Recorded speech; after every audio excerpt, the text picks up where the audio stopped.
दिन है शुक्रवार, तारीख 14 अक्टूबर 2022 और आप सुन रहे हैं वर्कर्स कनेक्ट रेडियो। आइए सुर्खियों से करें शुरुआत। ऑफिस खुलते ही महिलाओं की बढ़ी मुश्किलें, कार्यस्थल पर यौन उत्पीड़न मामलों में 20% की वृद्धि। जम्मू कश्मीर में 10 मजदूरों की मौत की जिम्मेदार कंपनी पर राष्ट्रीय राजमार्ग प्राधिकरण ने लगाया 8.5 करोड़ रुपए का जुर्माना। ओडिशा में मजदूरों का सुरक्षित पलायन सुनिश्चित करने के लिए रेलवे स्टेशनों पर लगाई गईं अस्थायी पुलिस चौकियां। संयुक्त राज्य अमेरिका में मजदूरों का हक मारने के लिए डिलीवरी कंपनी इंस्टाकार्ट पर $6.5 मिलियन का जुर्माना। और दक्षिण अफ्रीका में रेल कर्मचारियों ने वेतन वृद्धि का संशोधित प्रस्ताव ठुकराया। महंगाई के अनुसार वेतन वृद्धि के लिए हड़ताल तेज।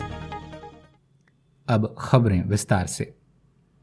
मालिकों द्वारा घर से काम यानी वर्क फ्रॉम होम समाप्त करने और अपने कर्मचारियों को कार्यालयों पर रिपोर्ट करने की मांग करने के बाद से ही कार्यस्थल पर यौन उत्पीड़न यानी sexual harassment at work place के मामलों में भारी बढ़त हुई है। निफ्टी की शीर्ष 50 कंपनियां, जिन्हें निफ्टी 50 कहकर संबोधित किया जाता है, के द्वारा दायर वार्षिक रिपोर्ट के अनुसार वित्तीय वर्ष 2021-22 में यौन उत्पीड़न के 562 मामले दर्ज किए गए, जो वर्ष 2020-21 की तुलना में 20% की वृद्धि को दर्शाता है। कार्यस्थलों पर यौन उत्पीड़न के मामलों में बैंक सबसे आगे हैं, जहां 40% मामले दर्ज हुए हैं, जिसके बाद आईटी कंपनियों का नंबर आता है, जहां 28% मामले संज्ञान में आए हैं।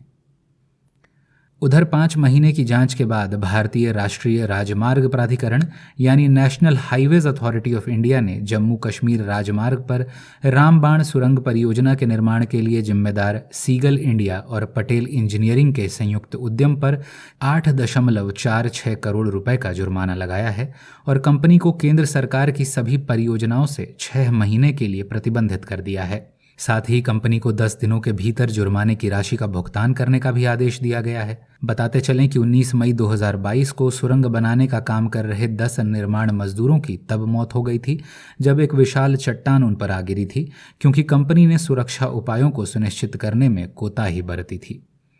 वहीं पश्चिमी ओडिशा में गरीबी के दंश से बचने के लिए मजदूरों का भारी संख्या में पलायन शुरू हो गया है। मजदूरों को जाली ठेकेदारों और बंधुआ मजदूरी के जाल से बचाने के लिए पुलिस ने मिशन उद्धार शुरू किया है, जिसके तहत बलांगीर जिले में कांताबंजी, मुरीबहाल, लाठौर और टिटलागढ़ रेलवे स्टेशनों पर अस्थायी चौकियां स्थापित की गई हैं।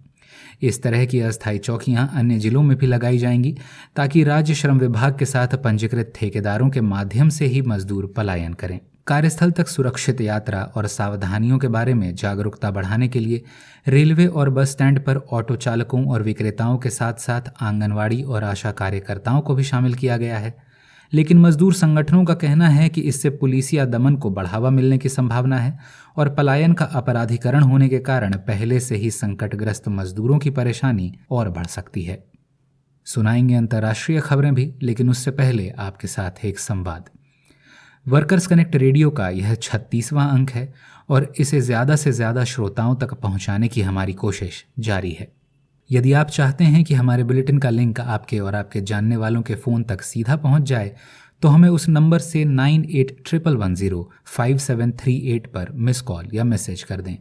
नंबर एक बार फिर सुन लें, 9811105738। इन खबरों को और लोगों तक पहुंचाने के लिए इस लिंक को शेयर ज़रूर करें। यदि यह खबरें आप हमारे YouTube चैनल पर सुन रहे हैं तो इस चैनल को सब्सक्राइब कर लें। इससे हमारे अगले अंक की सूचना आप तक स्वयं पहुंच जाएगी। अगली खबर संयुक्त राज्य अमेरिका के कैलिफोर्निया राज्य से, जहां सैन डिएगो शहर ने बिग बास्केट और जेप्टो जैसी किराना सामान की डिलीवरी करने वाली कंपनी इंस्टाकार्ट पर $6.5 मिलियन का जुर्माना लगाया है। मामला 2019 में दायर हुए एक मुकदमे से जुड़ा है, जब कंपनी ने मजदूरों को स्वतंत्र ठेकेदार के रूप में गलत तरीके से वर्गीकृत किया ताकि उन्हें न्यूनतम मजदूरी, साप्ताहिक छुट्टी और अन्य सामाजिक सुरक्षा लाभों से वंचित किया जा सके। जुर्माने की राशि 3,08,000 मजदूरों के बीच उनके द्वारा सितंबर 2015 से दिसंबर 2020 के बीच किए गए काम के घंटों की संख्या के आधार पर वितरित की जाएगी। उधर दक्षिण अफ्रीका में रेलवे और बंदरगाहों पर माल ढुलाई करने वाले मजदूरों ने सरकारी लॉजिस्टिक्स कंपनी ट्रांसनेट के संशोधित वेतन प्रस्ताव को खारिज कर दिया है और देश भर में हड़ताल तेज कर दी है। ज्ञात हो कि 6 अक्टूबर से यूनाइटेड नेशनल ट्रांसपोर्ट यूनियन और south African transport and allied workers union के बैनर तले मजदूर हड़ताल पर हैं और बढ़ती महंगाई के अनुसार वेतन वृद्धि की मांग कर रहे हैं। ट्रांसनेट ने पहले 3% की वेतन वृद्धि की पेशकश की थी, जिसे उसने बढ़ाकर वर्ष 2022 के लिए 4.5% और अगले 2 वर्षों के लिए 5.3% करने का प्रस्ताव रखा था। लेकिन देश में 7.6% की दर से बढ़ती महंगाई को देखते हुए मजदूरों ने इस प्रस्ताव को खारिज कर दिया है। इस अंक में बस इतना ही। मजदूर जगत की ताज़ा तरीन खबरों के साथ मंगलवार को फिर होती है मुलाकात। तब तक के लिए दें इजाज़त।